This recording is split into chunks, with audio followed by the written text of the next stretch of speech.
Шановні жителі Біляївщини, запрошені. Сьогодні ми з вами відзначаємо урочисту для кожного мешканця району подію – 90-річчя з дня утворення Біляївського району.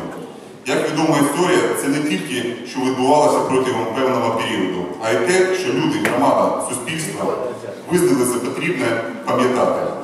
Тому відрадно, що за 90 років становлення і розвитку Біляївського району є що прикидати, чим пишатися, на кого рівнятися, над чим працювати надалі.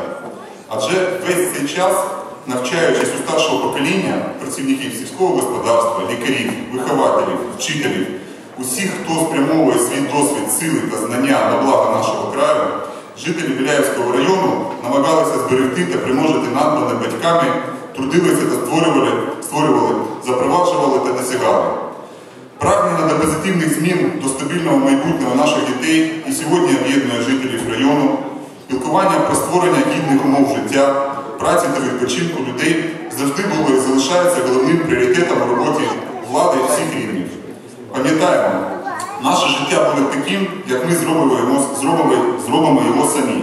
Впевнений, що і найближчі плани, і далекосяжні проєкти, направлені на забезпечення життєвих потреб жителів нашого району, будуть успішно реалізовані нашими суспільними зусиллями.